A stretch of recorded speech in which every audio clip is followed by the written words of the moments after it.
And now I hope you're all prepared to laugh.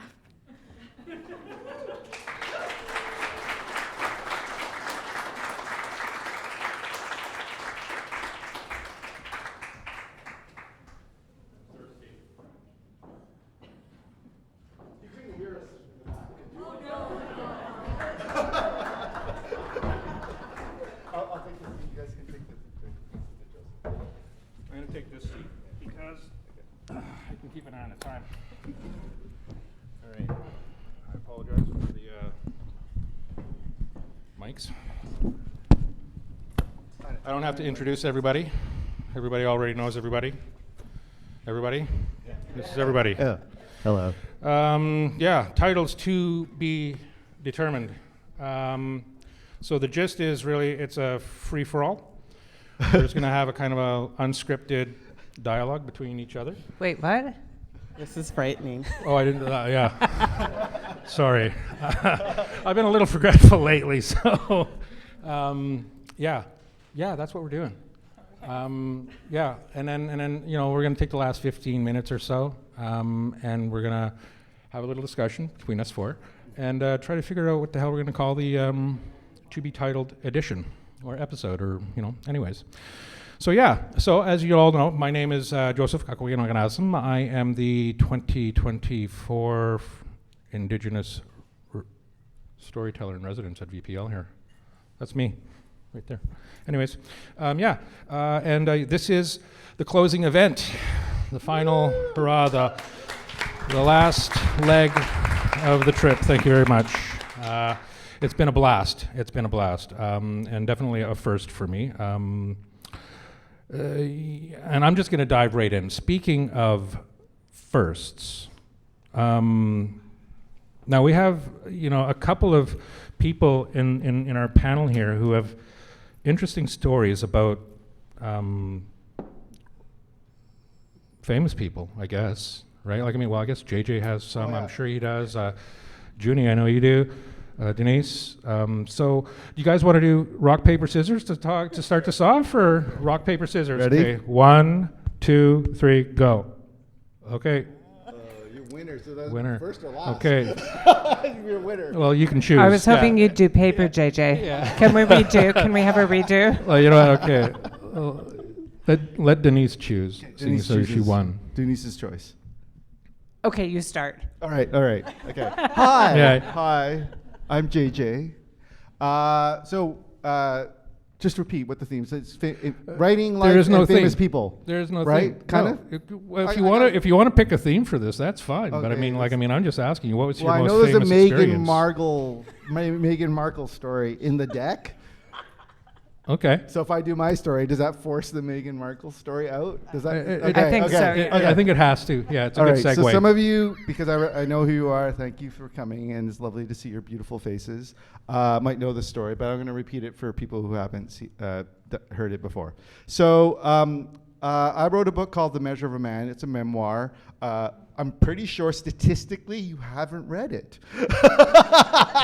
Statistically speaking, I'm just saying, all right? There might be an anomaly because there's a filtering effect when you register for an event that I'm actually involved in, but I'm 100% sure you're here mostly for Joseph and Junie and Denise. But I wrote a book called The Measure of a Man. It's really old. And I don't know about that. And well, it is old book. Well, no, not that it's an old book. I mean, yeah, it's an old book. It's got some legs and everything else. Oh, it's got legs. But I mean, everybody came here to see us all, right? Yeah, that's right. Okay. Yeah, baby. So it was one of the origin of the book is kind of odd. I was offered to write a book, even though I was not seeking publication. I was a producer at the CBC, and I went through this very long, strange journey of being published. When I didn't really want to be published originally. And I won't get too far deep into that because there are lovely people who've heard the preamble before, so I won't do the preamble. But what happened was, and this story comes in two parts. I went to my first writers' festival, maybe a month after the book had come out. And I did this writing thing entirely in a bubble. My only relationship to CanLit at all was I had a publisher and an editor. Does that make sense? Like, I didn't know anybody in Canadian, I didn't have this wonderful supporting group that you can derive and get out of the writer studio at Simon Fraser University. I had no cohort, right, from a master's program or an MFA program at UBC or Toronto or wherever. I was just a person who wrote something and it got published, and I didn't know anyone in the writing world. And but I was a CBC fashion reporter at the time and a producer on Sounds Like Canada. So I guess I bumped into a couple of writers, but I didn't know them on a friendly level, obviously. So oh my gosh, it's so painful. Is it because it's embarrassing or I what? went to my first writing conference, writing like festival out of town. Right? Was, you know, you can do the word festival and it's just like a home field advantage. It's like, you know, everybody you know, it's your mom, it's no big deal, right? I mean, it's wonderful, but it's no big deal. I got flown in. I got stayed at the city. I won't even say which city, and then I stayed at a Saint Germain, and it was like, oh my God, the shower has a steel panel, and it doesn't shower you. It rains on you. You know, you stand under a plate of copper and then rain falls on you, and that's your bathing sequence. So I was, you know, oh wow, like I'm at a writers festival. And then so the thing about Writers Festival is that you get, you know, a lot of people get to see the shows, but then there's that thing that happens like where, oh, apparently writers need space to decompress without readers being in their presence or something weird like that. So there's always a room somewhere in a hotel where there's free drinks and all the writers gather, and it was absolutely frightening. There was Guy Vanderhaeghe was there, Elizabeth Haig was there, like just all these fancy Giller type people, right? No one ever heard of me, no one knew who I was. It was weird. But isn't that good though? No, let me, I'm not even done, Joseph. Okay. So first, step one, the only person I recognized, thankfully, I thought at the time, is I recognized Junie Gartner because we both wrote for the Georgia Straight. So I introduced myself to her and we talked for a bit, but then a really big writer came by and started talking to Junie, and I got left on an ottoman by myself for around an hour when there was a swirling canlit storm around me, okay? And it was the most frightening thing ever. And I felt so like uncomfortable. I left. I had to leave. I felt like I never felt more outside than in that instance. And there's just no way around it. There's no minor leagues in writing.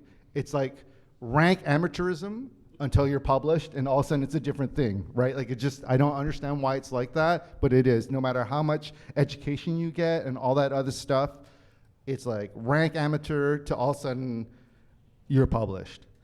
And then you're supposed to know what goes on in the publishing world, and you don't even know what an agent is at this point. You don't even know what a literary agent is. I heard about literary agents, but I don't really know what they do. And so the next day, after crying, I woke up and I had to do the fundraiser. I was going to host the fundraiser because that's the CBC part I was telling you. I was a CBC host. So they said, hey, why don't you do the fundraiser? And I get out, and I was wearing a tuxedo because I was ready to do the gala event, or to help write the gala event, and then we were going to do the gala event, and therefore that's why I was wearing a tuxedo. Or either that, or was overdressed for the morning. I can't remember now. And what happens is that the organizer of the operational organizer, not the artistic director, but you know, the on the grounds person, comes up to me and goes, "Congratulations!" And I go, "What?" And said, You got it. You're shortlisted for the GG. I go, what's a GG? I've never heard of that. Like, what's a GG? And she's like, Governor Generals, right? And I go, what? It's like, and I'm okay. I don't know if you know this about me. I used to not have a cell phone. I only just started using a 2009 Nokia flip phone 2 months ago. So. And he hasn't even given me his number. You can't send me an emoji. You can't send me emoji. Yeah. It doesn't work.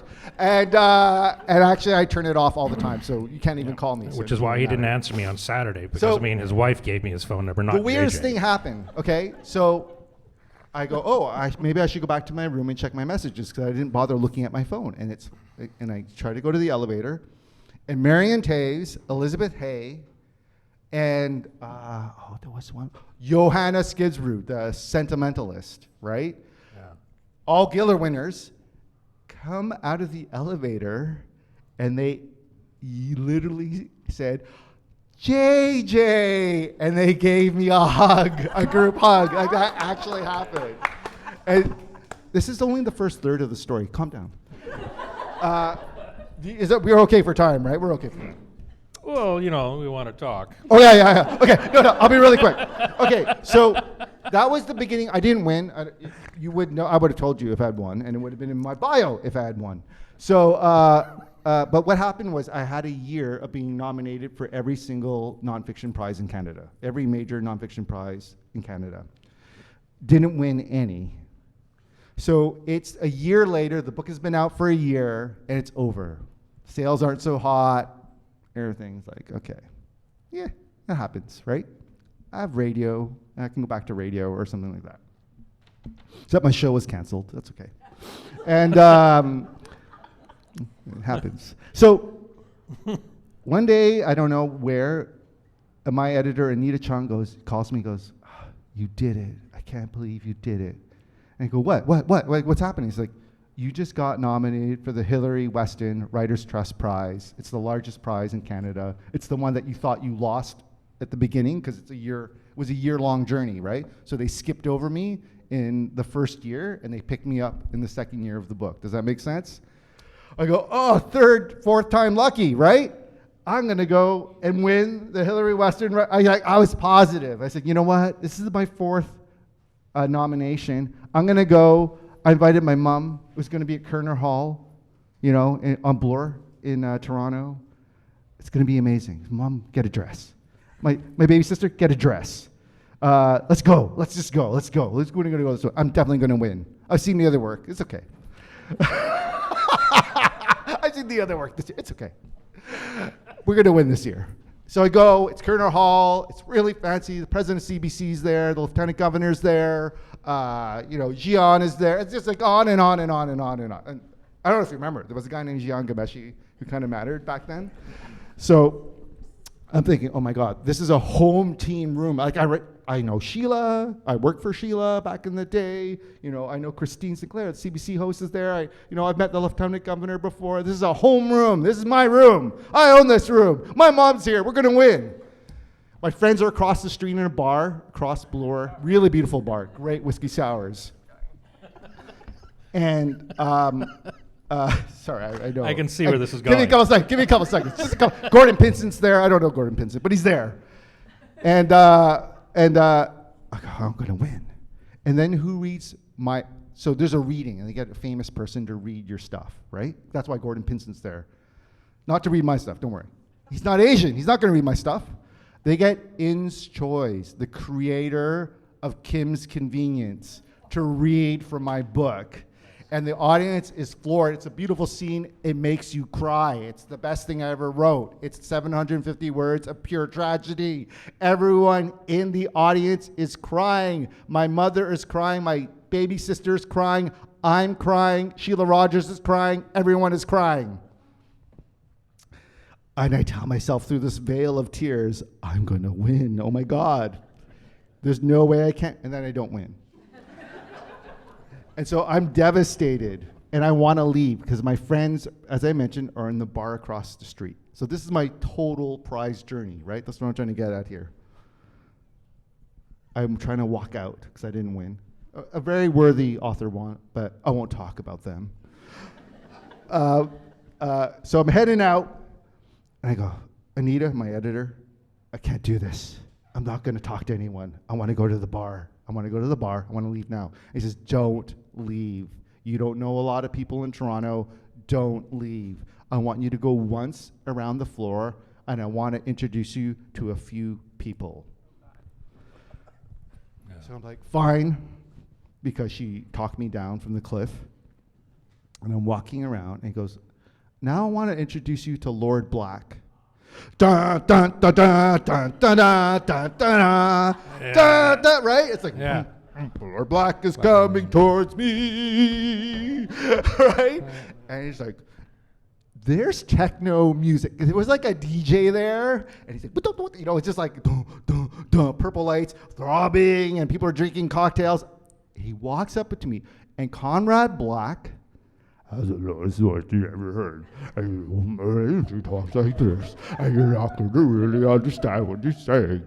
And the entire time, I had, for 5 minutes, he was shaking my hand, and I had to pretend the entire time I knew what he was saying. And so, okay, eventually I let go, and I'm devastated. Like, not only did I suffer through this incredibly strange interaction with Lord Black, but I'm trying to get out, and then I see Gordon Pinson, who had a wonderful voice. We've lost a lot of people. Who had a wonderful voice, but very diminutive. I don't know if you ever stood next to Gordon Pinson before. He's not very tall. And he's like, and he's in gray suit, and he's got a gray beard and beautiful gray, silvery gray hair, and he's like, and he's like, oh no. He's trying to intercept. I'm trying to leave, and he's like a homing missile. He's trying to intercept me, right? And he walks up to me, and he knows I'm devastated, right, from the evening. And he goes, JJ. And his voice is low too, but luckily we're away from the speakers. And he goes, JJ, when I saw your mother crying, I just couldn't hold back.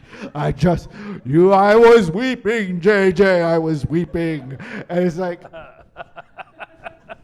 end of story, I felt I had won.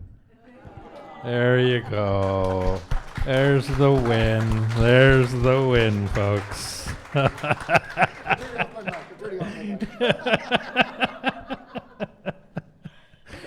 So your brush with royalty was an incoherent conversation.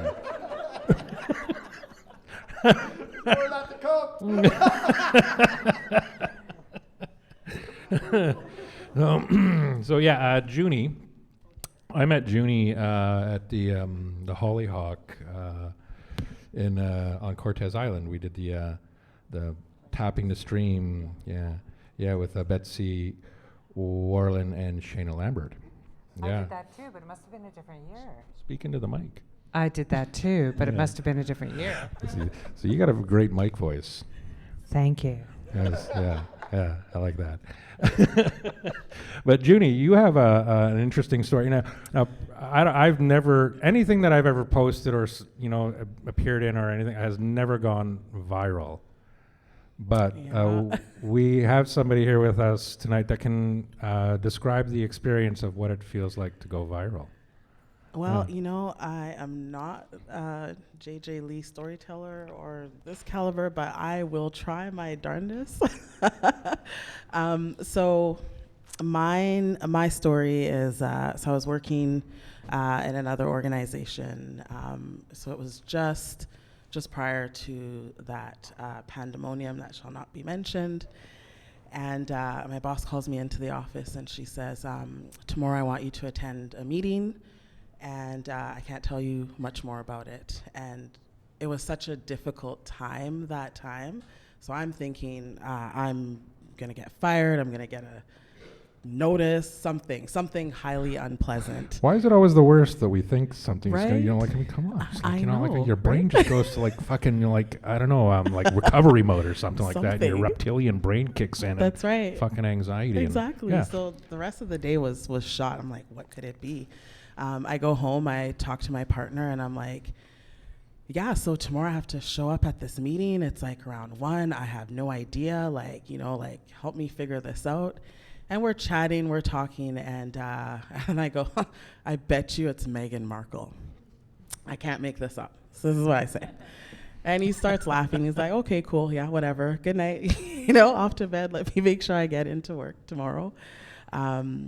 Get to work, and so we had our admin office, a separate building from the place that I actually worked in. And I'm walking, and I'm looking, and I see a helicopter. I see 2 big dudes standing at the corner of Powell and where Oppenheimer Park is. And I'm like, what is going on? All right, so I walk into the admin office. I'm walking, and they're sitting at the table is Meghan Markle. And I'm like, why didn't I just say, like, I'm going to win the lottery today? So I sit down with my boss colleagues, and we have an hour meeting with Megan, who's quite diminutive, speaking of diminutive. And so, my boss does the whole, tea situation. I'm like, we're going to give her red rose tea? Is this what's happening? Okay, cool. So we do that, okay. And then at the end, her assistant says, you can have a picture with her. So there's, 4 of us or 5 of us, and we're now crouching awkwardly for this picture. I also needed to pee, by the way, and I needed to go to the bathroom to text my husband to say, like, guess what, my prediction was correct. But I had to sit for this picture, or crouch. Anyway, so I'm crouched awkwardly with my very bright red lipstick at the time, and I'm like, and then it's like, okay, goodbye. I get home. My phone is blowing off the hook. Like, I'm getting calls from reporters from Mexico, from India, from the UK, from New York. What? I'm like, what is happening? So, wow. I was genuinely confused. I'm like, at first I was like, how do they know? Like, what's going on? Anyways, our admin assistant would have sent or posted on our social media. Yeah. My friends start calling, and so now we're viral. The next day, the Daily Mail with my crouched I need to pee pose. People magazine, all the publications possible. I have never, ever wanted to be viral, ever. And here I am. Crouched in an awkward pose. I'm like, couldn't be the day where I, had my best pose going on, my left side, which might be my best side, who knows, whatever. Anyways, it was about a month of nonsense, of people calling, hey, can you get us connected to Megan? Can you let Megan know that we would like to meet with her? So it'd be like student groups at UBC, SFU, everywhere, all the calls and emails. And then the kicker was an organization called and then emailed lambasting me for not letting them know Megan was going to be here, and why didn't I introduce them? I'm like, it was a secret. Did none of them congratulate you on your squat? They did not. My colleagues were like, what was that? Oh my God. So that was my little celebrity encounter that I hope I never have to deal with again. And so there you go. That was wonderful. Yeah. A picture's worth 1,000 words. Yes, it I know, was. I saw that picture. You did. 'Cause I'm obsessed with the Royals. Well, you have your own kind of, similar sort of royalties, sort of, story or. Well, one of them is you. Yeah. But maybe we'll get to that one later. Maybe, yeah. Well, I've heard a couple of really great stories, but I mean, it's a free for all, right? All right. Well, I mean, free for all literary event. I've been thinking about this leading up to this because the first literary event I ever went to was a reading by Alice Munro, who we lost this week. Yeah. And this was a long time ago. I don't want to give away my age, but I was new to Vancouver, and I had never been to a literary meeting before, or reading before, and I didn't even know that writers did readings that you went to and read from there, and you paid for and you went to. And a friend of mine, I was trying to get into the creative writing program at UBC, and a lovely friend of mine, her mom said, Alice Munro is coming, and we've been reading her book in our book club, and you should come with us to go see her. And I was like, okay. And then she said the ticket is $25, and I was pretty shocked. But I was thinking, like, is a book included? But okay. And then I found out that the reading was at 9 in the morning. Whoa. which for me at the That's- time as a young student was like the middle of the night. And the reading was going to be at the Arts Club at Granville Island. But, you know, I was game. So I got my dog-eared copy of Lives of Girls and Women, and I joined my friend and her mom, Betty Jane, and we went to the reading, and the place was packed to the rafters. Like every seat was sold. And we were kind of in the front because we got there early, thanks to Betty Jane, and it seemed to be filled with like book club people. And I was not a book club person. I still didn't know that writers did these sorts of things, but she came out, she was introduced by Michael Turner, and then she came out and she was wearing like a velvet hairband, and she looked like one of those people who'd been a senior citizen all of her life. And she had the twinkling eyes and the drapey skirts, and she talked about her writing process, and you know, I was kind of excited. She talked about how she would sit on the edge of the bed and just stare into space, and her husband wouldn't know what was going on, but these ideas and these visions were coming to her, and I was kind of amazed. And then she got up and she read from her book, and she started reading a story called The Jacaranda Hotel. And even though I was maybe a little bit hungover or overtired and maybe a little resentful that I paid $25 to be there And didn't get a book. and didn't get a book, Didn't get a that book. had already been explained to Oh, me yeah, by Betty yeah. Jane. I became completely engaged in this story. And you know, an Alice Munro story is not a short story. It's a short story, but it's not short. It's long. And the story involved basically some people from a small town. And just a little bit on background, like I did feel like an outsider there. And I didn't know about literary readings, and I'd spent most of my high school years smoking weed and watching Star Trek. So We park our cars in the same garage. That's all. there I you say. go. But as she read this story, I kind of relaxed into it, and I was into it. And the story was this woman from a small town, and probably a wasp. And I don't come from a wasp background, and I was bred to hate wasps. But I was engaged, and these people came from Wally, Ontario, and the woman was married to somebody, and then he suddenly left her in her late middle age, and he ran off with a woman to Australia.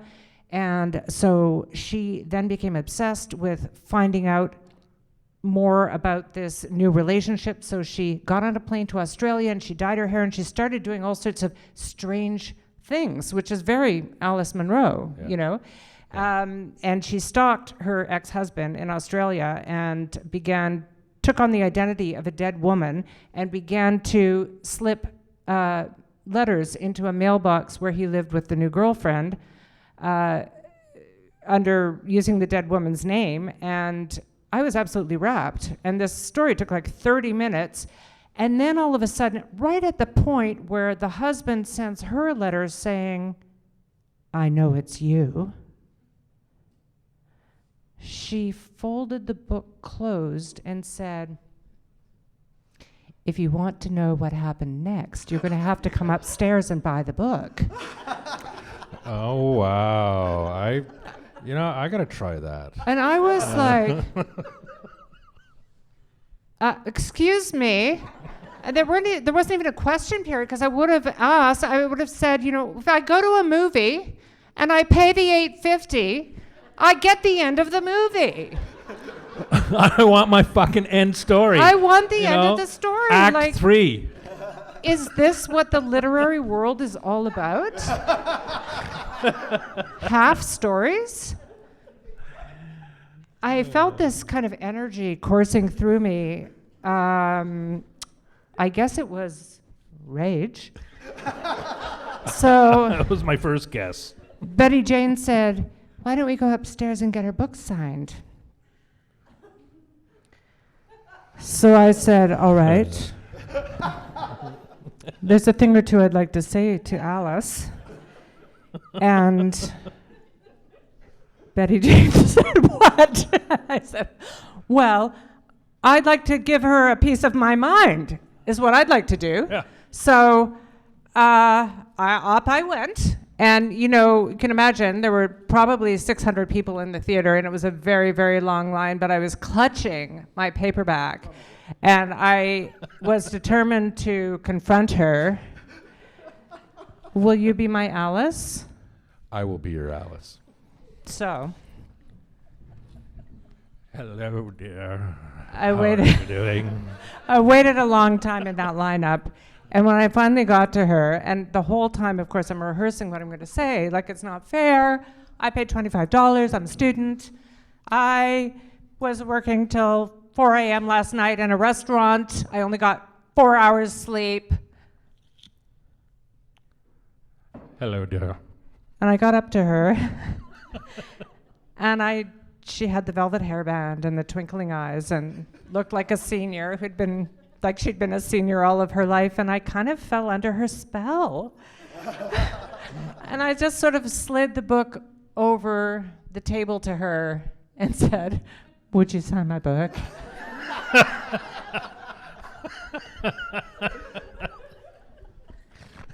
But I can hold a grudge for a very long time. So I never read another Alice Munro story. I absolutely refused. And I went on to get a creative writing degree and write short stories myself. And every time I went to a party, people would say what they've been saying all week, Alice Munro was my greatest influence. I've read every story she ever wrote. And I would be there in the corner going, yeah, well, she never finishes the story. That's one thing. And did anyone listen to me? No. But years passed. I mean, I'm talking like 20 years, and I felt like, okay, I've got to find this story, the Jacaranda Hotel, and I've got to finish it. But I'm so angry at her that I will not buy the book.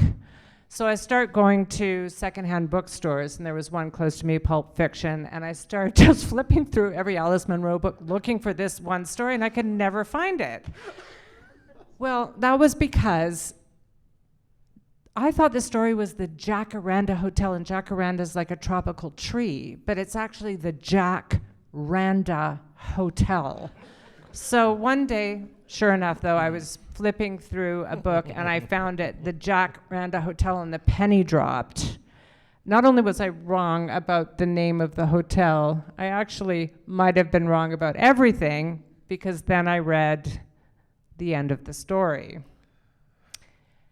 which I thought I would maybe share a few lines with Please do. today in honor of Alice Munro. Yeah.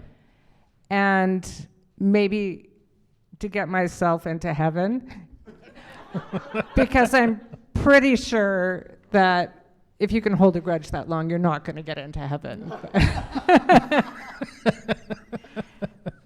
The funny thing was, in the process, you know, I sort of became very familiar with Alice Munro's stories because I had to read them all in order to find the Jack Randa Hotel.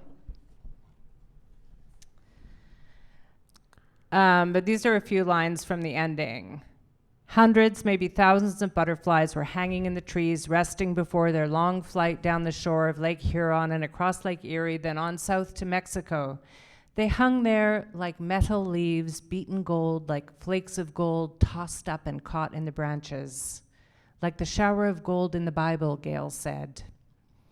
Love, forgive, love, forget, love forever, hammers in the street. What could you put in a box like that before you wrapped it up and sent it far away?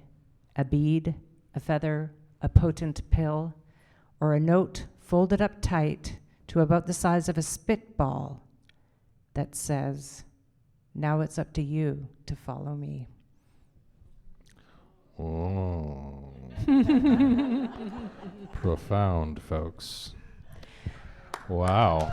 Please forgive me, Alice. But, come on, finish the stories. Yes, finish the fucking story. I saw David Sedaris the other night, and he read at least 6 stories, and he finished them all. Well worth the money. Was that the one where he gave you the Fitbit? No. Sedaris sells the book though too, right? Like that, like when you see a Sedaris show, you get a book out of it. Like it's 50, 60, $100, right? You don't get a free book. No. You don't get No. What? that doesn't include a book. No. So our tickets the other night were $86.50. I think about $30 of that went to Ticketmaster, and if you wanted a book signed, you had to bring your own. Wow. Doesn't have to be a David Sedaris book. Right. Just bring a book. And he'll sign it. Yeah. Okay, that's great. That's great. I love that. Wow. I think David Sedaris is actually one of the great models of how to get short stories sold, though. Like showing up at I know a playwright. He's done well. I won't say his name because he's a jerk. And I'm joking. Is he local? And he's lovely. But I won't say his name because it's being recorded. If this wasn't being recorded, I would have said a lot more. But the whole thing I've been encouraging is like he writes a play, then he has to write a grant, or someone has to write a grant, and then you got to strike a crew and lighting, design, all that stuff. Dramaturge, the whole. 9 4 yards. years later, you get on stage with a play. And I said, dude, you're funny. Just write a story, show up at a bookstore, hold them for an hour, sell lots of books, walk away with the cash in your pocket. You know what I mean? Yeah. Like I think Sedaris's model, whatever it is the greatest model ever for how a writer can generate revenue. Because The model is you read the whole story. Yeah. That's the model. Whole story, right? Yeah. And Read maybe the whole get story. somebody to take your Fitbit for you for a walk. Oh yeah. What's the Fitbit? The first time I saw David Sedaris, I brought my son, and because he was one of the writers, I could get him to read. And this was maybe 10 years ago. He was in Vancouver at a smaller venue than he was last night, and he riffed on his Fitbit.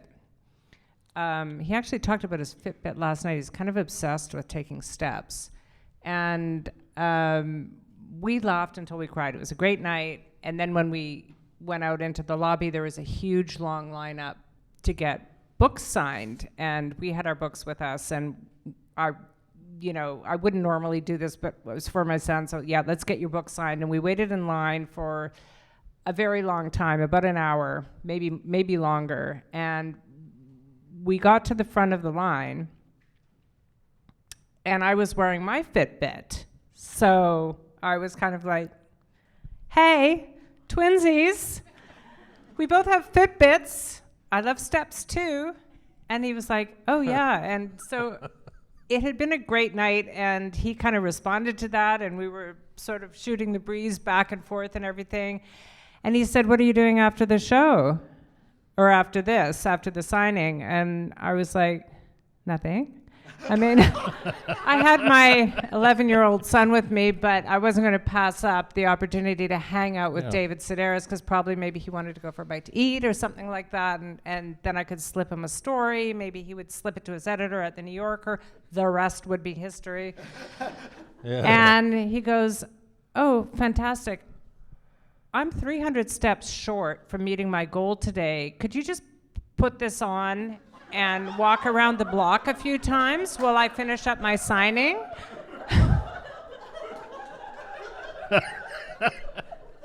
Of course I said, sure. Are you saying you wore David Sedaris's Fitbit? I did, right You next had to mine. his sweat on your wrist. He has my steps. Yeah. That's a an fair equal trade. exchange. Yes, a fair trade. Oh wow! I don't have a lot of brushes with famous folks. I met Gene Simmons once. I met Robin Williams once. But they're both in bars. It was the early '90s, late '80s, or something like that. You're in a fucking blues bar. What was that one? The at the end of Granville Street there. Yale. The Yale. Yeah, that's where I ran into a Robin Williams. Yeah, we were all just having a drink and whatever, and I had no idea he'd fallen off the wagon. But yeah, he was a nice guy. It was a 2-minute chat, really. He slammed back a couple of shots of scotch or something. Was he? Like that. Does he essentially? Oh, is he always doing a bit? Is that part of who he was? He looked fucking tired. Oh, really? So he looked wasn't really tired. talking. He didn't have that motor mouth. No, thing he going didn't have a on? motor mouth or anything like that. He looked like he just wanted to be left alone. You know, I mean, I don't know. Gene Simmons was kind of the same way. I guess the closest I ever got to somebody famous was when I was a bicycle courier, and I was high on acid, I think. Pretty sure it was acid. It was either mushrooms or acid. It was some sort of, psychedelic. But it was around Christmas time, so everybody was celebrating. We had a couple of drinks and us and whatever. And, it was the last run of the day, so it was my last trip. So I wanted to get it over with because we had plans to go out for drinks, me and the boys and the ladies, because there's lady couriers back in them days. Probably still is now, but I don't know. Do couriers actually exist anymore? I don't know. Anyways, I've had a lot of caffeine today. I just wanted to share that too. But yeah, so I'm just weaving through the Vancouver streets, and they're filming some movie around 1040 West Georgia or something like that. There's that big fancy hotel that's on Burrard and Georgia, and I'm scooching through there. I don't know if anybody's ever been through that kind of it's sort of busy and ritzy and fancy and whatever, and they're filming a fucking movie there, right? So, and I didn't care at the time, man. I'm 20-something years old. I didn't give a shit. So I'm fucking ripping through this scene on my bicycle, and around some corner, I hear "cut," and Dick Van Dyke comes running around this fucking corner, and I fucking nail him. I mean, our heads touched. I felt his lips, just kind of we almost, shared tongues. It was, yeah. And I knocked him on his ass, right? And he's down there, and it's fucking raining, and he's all wet, and he's screaming and yelling. I've never heard Dick Van Dyke say the fuck word before, but he did it.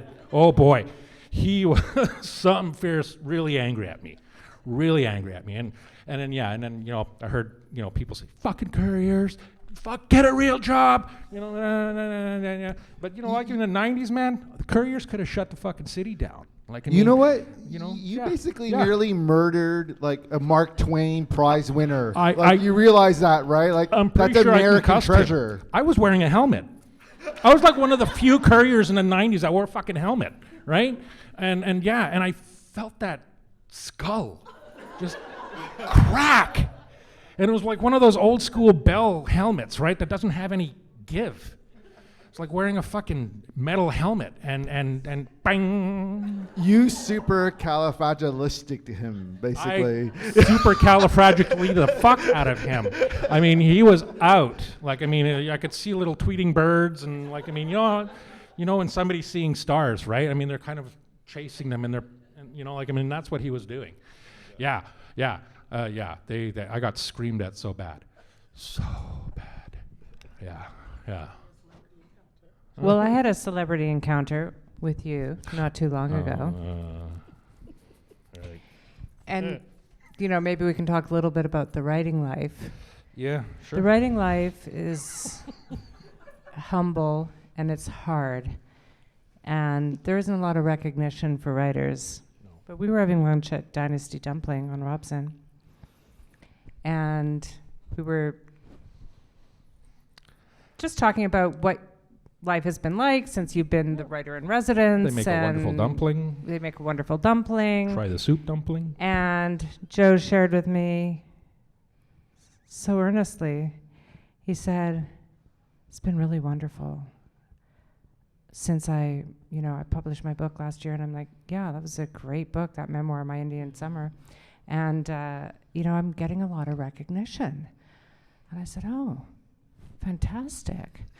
And he said, yeah, I was out for drinks the other night and dinner with a friend, and we were downtown, and somebody sent a message through the server that they wanted to cover my bill. And I said, wow, that is a lot of recognition. I mean, that's like celebrity level, super celebrity level recognition. That book must have done really well. We know where this one's going, right? Or you're doing something really special down at the library. So, I mean, the rest of us have been toiling in the trenches for decades, and we haven't had a drink bought for us, let alone a full dinner. So we're enjoying our meal, and the server was charming, and we were chatting with her, and she brought our bill, we paid it, and then she came back to the table, and we made a little more conversation with her, but she was kind of hedging around the table for a bit, and then she looks at Joe and she said, Aquaman. Yeah, it's fucking true. And that's when we realized that yeah. he's a dead ringer. Yeah. See, when I walked into the restaurant, I arrived there first. I was like 5 Jason minutes early. Momoa. And the restaurant went quiet. I walked in and I'm like, yeah, I'm just gonna, I had reservations, just for 2, I'm gonna meet my editor, and they're like, yeah. And then, so they showed me to my table, and they asked me what I want, bring me some tea, and they're really, really polite, and everyone's, and then you see, they've got this glass partition where people are talking. You can see the cooks and the servers, and everybody's looking through the glass, and everyone's looking at me, and people are saying yeah, and some people are going no, and like that. And I'm wondering what the fuck is going on. That book really did well. Wow. I got to talk to my publisher about that. Jeez, I'm going to give Lynn a call and tell her, like, wow, we did a really good job. I just, holy smokes. And then, and then you come in, and then We figure it out. It's like, I'm not Momoa. No. Let's say ride it as far as you can, ride that ticket. Did you actually get the meal, it still got paid, right? Candy, we got the meal paid, didn't we? Yeah, we were at some fancy Greek restaurant. The Bar Hafia. I don't, yeah, it's right across from the library, isn't it? Yeah, it's this, really nice Greek place, and we're sitting there, having a fucking meal, right? And then, and then the waitress comes over and she's like, some blah, blah, blah, paid your bill. I'm like, well, then. And then that's when Candy started teasing me the whole fucking way back to work. Yeah, it was awesome. Yeah. The timing couldn't have been more perfect the next day when he was telling me this story, because this girl came over and right away and she was like, Jason Momoa. Well, can we talk about the lucrative life though? Can we talk about that? Like that kind of. Can we talk about getting top tier lifestyle out of our writing world? Because that's what we're pointing at right now. Junie, As a poet, let's talk yeah, about. that's exactly because. Okay, so the way the writer studio works is that there's something called the second reader, and I believe I was privileged to be your second reader. Sure, absolutely. And I remember your poetry, and the first thing I said is, "You should write a book." Stop writing poetry. Did I say something like that? Was I rude? It was not rude. It was factual. Like Junie's the thing is, and the reason why I said it is because I know poets are the best writers. They're actually the best writers. Yeah. So first and foremost, okay. Junie's poetry is gorgeous. Aww. Yes. It is freaky, and it is also freaky, and that's the part I hooked onto, right? How is your writing life?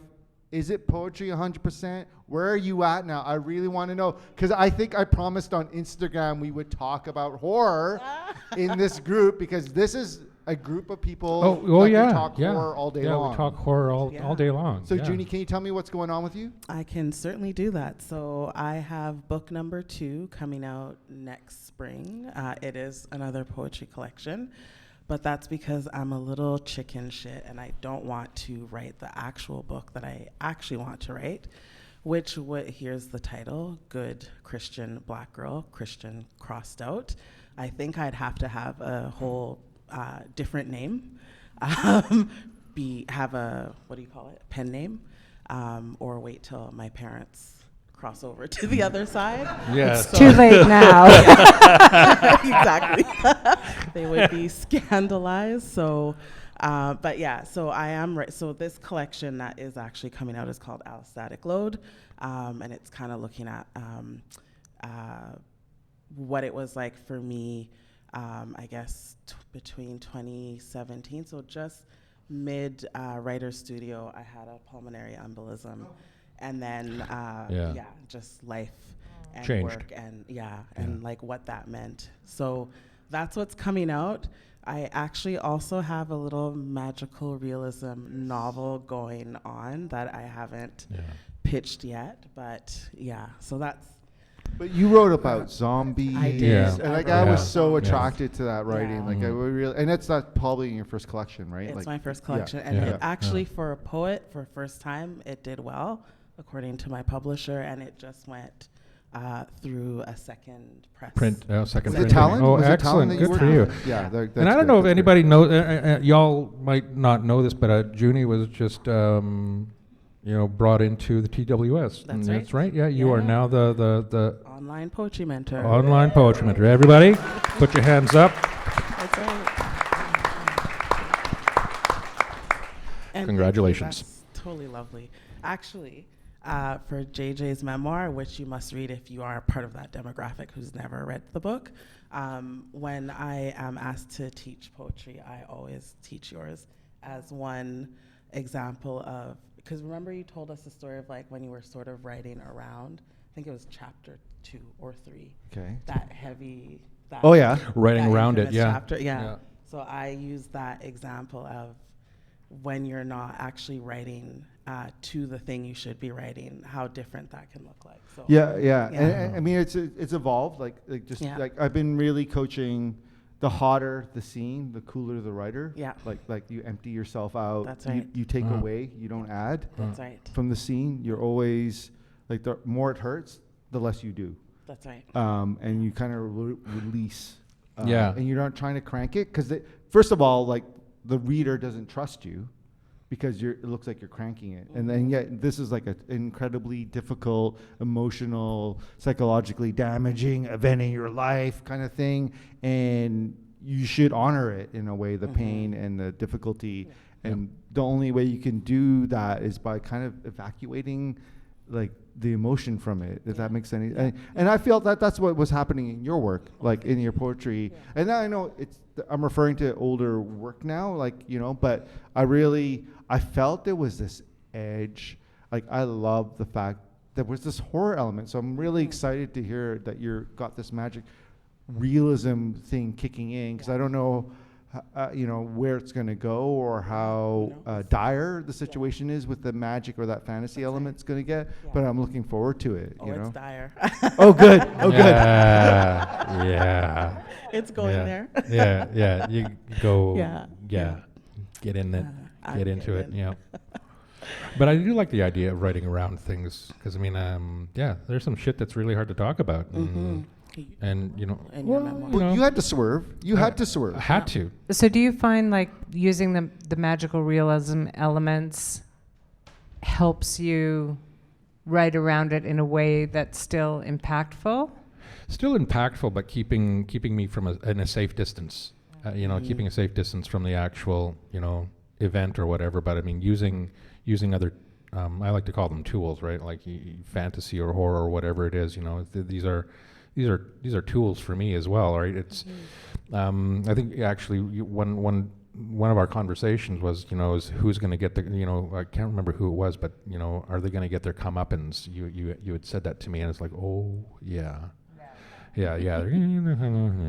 But yeah, like I mean, and that is a bit of a catharsis because when you can take one of your characters and have them murder the living shit out of somebody that you don't really, a character that you've created that represents something, you I don't know.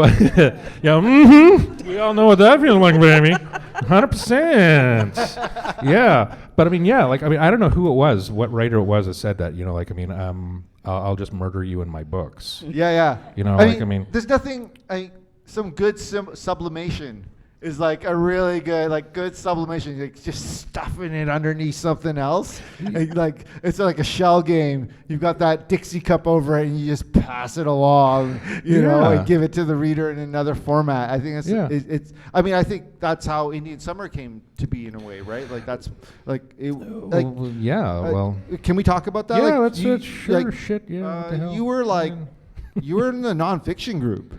Yeah, I was. But your first work's I finished that manuscript in the nonfiction. I finished the memoir, but by the time I got the book deal, I didn't want to write the memoir again. I didn't want to edit. I didn't want to do anything with it. I wanted to leave it alone. I wanted to just go. I just wanted it to go away. I was sick and tired of it, and had no more emotional currency to spend on it. So when Lynn said, like my publisher, when she said, are you prepared to do this? I said no, and I remember having that conversation with you a week before she called me and asked me if I wanted to write this.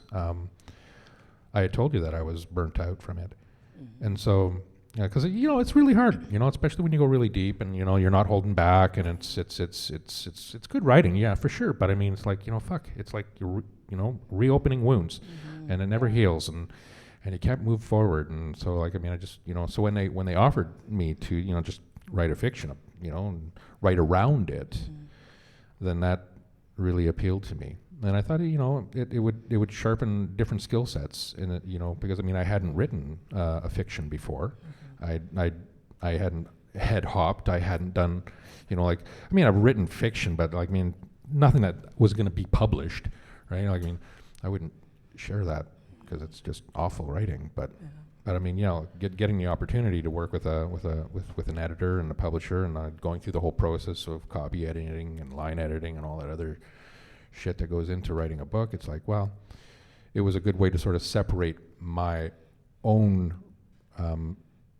experiences from the actual process of writing the book. So yeah, it worked well. Did you find that after having the book out in the world, did you find that you had a bit of a, emotional hangover? That feeling? Yeah. Yeah, there was a huge emotional hangover, but there was no time to have an emotional hangover because you got to go to fucking book fairs, and you're getting flown all over the place, and you're doing this and you're doing that, and you're, bookstores and libraries and that's from a small press. That was from a small press. All that action happened from the teeniest, tiniest press ever. Little tiniest. It's wild. Yeah, and then we got the FNCR award, and we were pretty sure we weren't going to get it because there's a lot of F words in there. But it's like I just had a meeting with them last week, and we talked about it, and they're still really positive about it, and they want to put it into the Ontario school, whatever, and amazing. Can I redirect the conversation a little bit? Sure. Because I want Junie to write a horror novel. Yeah. And in some ways, I wanted you to write a horror novel, and actually you collaborated in the editor-writer dyad with Denise. Can you guys talk about what you've been working on now, and as a way of encouraging Junie to do the same journey as you have, Joseph? He's working on it. I just get to read it and talk about it. But you know what I mean? Can you guys talk about what Joseph, can you talk about what you're working on? And Denise, can you talk about what your role is in that, please? Oh. Do you mind? No, I don't mind. I don't mind. We'll make it quick because we still have to talk about what we're going to call this event tonight. But yeah, I wrote a horror story called Storm Cloud's Treat. That's the named place or holder. A Wendigo flesh eater who goes around, killing, eating wicked priests, terrible nuns, bad cops, bent politicians. He's an anti-hero. He does terrible shit, but to terrible people. So, and he's got a beef with colonialism. He's got a beef with capitalism. He's got a beef with all of the things that are going wrong with the world right now. And he shifts from one world to the other, and he uses the Northern Lights to move back and forth from one world, from the Wendigo world to the mortal world, and so that's pretty much the gist of the whole thing. But it's a three sort of novel story. I've finished the first one. I'm on to the second one, and I worked on it with you guys at Hollyhock, and that's when I asked Shayna Lambert to I needed an editor. It was mostly finished, I thought, and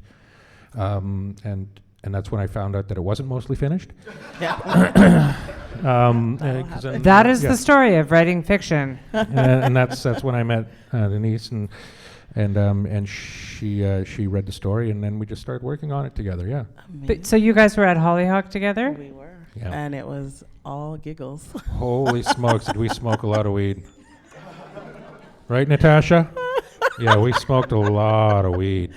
And yeah. laughed a lot. I actually ran out. I never run out. So for anyone who doesn't know what Hollyhock is, it's a retreat up on Cortez Island, and they offer different workshops of different kinds. And I also did the same workshop at a different year. That's where I met Daryl. Right. And there are writing workshops, but there might also be political action workshops at the same time.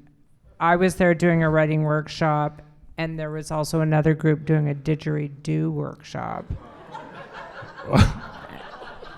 So The horror. I'd be out crying in the garden by the lavender plant about something that had happened in the massage therapy tent. True story. But anyway, and all of a sudden, the didgeridoo starts over here, and I'm like, God. It's hard. Being a writer is hard. It's a hard work, yeah, for sure, yeah. Because you're always in that sort of open state, Yeah, right? yeah. And someone is always intruding. Yeah, and then you look like an asshole when you're like, I need to write, but you look like you're not actually writing. But you know, are, but you because are in you're your writing head. on the inside. That's right. Yeah. Yeah, well, that's one of the first things that they tell all wait, the wait, people wait, at the look. Hollyhock is like every other guest there who is ever doing whatever else. Like, I mean, you've got the writers there, you've got the Hollyhock writers there. So if you see them staring out in the window and they've got their typewriter or their computer or whatever it is that's in front of them, and they're not writing, they're actually writing. So don't disturb them. So that was the rule, wasn't it? That was the Yeah, and I don't know who was our second group that was in it. I think they were yoga or some They business. were like some health Yeah, retreat. huge health healthy. Yeah, yeah. education, something. Everybody was a vegan, and nobody liked dairy, and nobody smoked weed, and they all thought we were weird. They avoided us like the plague. Us, you, me, and Natasha. They avoided us like they would fucking cross the street when we were walking down there. Yeah, it was hilarious. Yeah. Yeah. Sounds amazing. It sounds amazing. Like It was. Yeah, anybody going to do the Hollyhock? I think actually I might have scratched my initials in the smoking pit. True high school. There was no tobacco being smoked there at all. How many know, people here are writers or would-be writers or write things? Yeah. Oh my goodness. Yay! Yes, love it. Love Go it, to love it. workshops. Do workshops. Yeah. Join writing groups for sure. Yeah. But yeah. So it is 11 minutes to 8 o'clock, and I guess we've got I guess it's almost time, isn't it? Okay. Everybody, I just wanted please We give a big started hand late, for though, Emily can I too. just Like say. Emily, all the crew here who have been so kind and putting everything together. Andrew, for sure. Thank you all. So now let's have that quick little conversation about what we're going to call this. Now this is this is the part where I think let's make it funny, let's make it memorable. So what were some of the more highlighty type of moments of this conversation? I like the Meghan Markle squat. I really think we should have had a slideshow. I really felt like we need to do like an AV thing there because I did I'm think only about the AV imagining contingent. what's going down I in the thought shot. that would, You know? yeah, for sure, 100%. But yeah, that's my thing is Meghan Markle squat. So that's my title. Right. Not your but- author's photo. Yes, yes. I have to admit, I suck at titles. My first collection, 0 titles. That's how I roll. So I'm gonna have to rely on the audience. All right. And Any recommendations, JJ? Well, we were, in some ways, like the funniest part of the show was in the green room, to be honest. And I was joking around that, what was it? No bolts attached? It was, or no nuts attached, or without nuts, or it was like we were talking about a wheel, a tire with no bolts on it. So I don't know how we can turn that into a title, but I don't know if that's I don't know. I what think we should call today. it In the Green Room because Green Room? that was sort of the idea that we would chat with you the way we chat with each other. In the green Yeah. room, yeah. That's And why make Denise that is the okay- and- editor. And make that okay. Like it's okay not to be highbrow because I hope we're not. we are. This is not the point. Like, I mean, the point is that, like, I mean, one of the reasons why I wanted to do this is because, I mean, like, as writers, as editors, as people in the industry, we work really hard for our money, and the events that we attend, that we go to, and do all of our work. We prep our shit. We practice for weeks or months or whatever it is, however big and however much you're invested in this particular gig or whatever. Right. Like, we do a lot of work for it. There's a lot of preparatory work, and so that's why I wanted to do this, because there's no preparation for it. It's just, it's easy money. Maximum it's easy money. revenue, There's a gift least basket amount in the of back, work. like, Maximum revenue, least amount of yeah, work. like, I mean, come on, right? I mean, like, can we have an easy one once in a while, right? Like, I mean, But see, I mean, that makes me nervous. yeah. I like structure. I like to know who's doing what, when, and how. Practice my note. This is completely ouch for me. But I was a good sport. I showed up. yeah. I like the idea that we can all be part of one group and not Yeah. that. And I think that was what really bugged me about that Alice Munro thing, was that there was this idea that if you're a writer, you're way up here, Oh, yeah. but you're not. We're actually all the same. And the best part of writing and doing this, we're not doing this for the money. Clearly No. not. We're doing it because it's our engagement with what's on the page and with each other. And when we have those conversations where we make each other laugh and we talk about our writing with our writing group and with our friends, and we stop being shy about it, because there is no magic difference between somebody who is up here and who is not yet up there. Yeah. We're all just trying to express our experience through this craft, and I don't know, I think that's where the magic is. Like, we had so much magic working on some of your pieces together in Zoom meetings and just talking to each other about what was on the page. That creative engagement is the most exciting part of it. Yeah. Except when someone buys you dinner. I Yeah. should add that actually writing with anyone who writes. I don't really care about publishing all that much, to be honest. And talking to people who write is actually one of the great pleasures in life for me. Like, I it's to a fault nearly, because sometimes it's, you kind of got to draw down a bit and kind of talk about real life. But I often, like, Joseph, you trying to tell me, like, oh yeah, Tracy broke a leg or something like that. It's like, oh, like, how's your book going? You know what I mean? Like, I kind of, I do that. I know that's a flaw of mine, but it's because I enjoy that kind of conversation. Like, I just feel inspired when you're inspired, and I feel like just talking about the struggles and how to, break the Rubik's Cube of how to get a film deal or whatever. Yeah. Like, it's just such a great, it's so fun. I don't know. It's like there's a lot of action there. And I don't know if that's what you're talking about, Denise, but I just feel like it's not just about craft. It's just about the life. Community. Community. And it doesn't matter if you're generating revenue or getting published from it. It's that you're thinking about words and stories, and you're chasing a dream. Yeah. And to be honest, if you're published, you're still chasing a dream. So, I find that's such a big part. Okay, of so we have no title. You can We say have we're not Alice Munro. And No, I have done. We're not Alice Munro. Is actually that's actually. What do you it's, guys think? I feel it's a little too far, maybe because of the timing, but. And I love them, and they make me a better writer every day. 100%. Me too. Here. And on that note, I want to thank you all for coming out tonight to Titles TBD. We're not Alice Munro.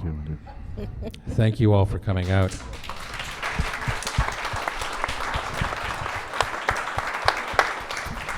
So I'm going to walk you all out with a little guitar music. If my guests want to hang out for a little bit, I'm going to go get some dinner after this. So I don't know. There's a pub near my hotel room. So let's fucking bomb that place with some people. So I'll order the same thing. Let them run out of like flatbread pizza or something like that.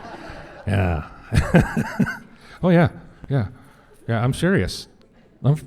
I'm serious, folks. Like, let's fucking, y'all want to hang out and walk with me to the restaurant tonight. I mean, yeah, I told them. I said, I'm going to bring as many fucking people as I can.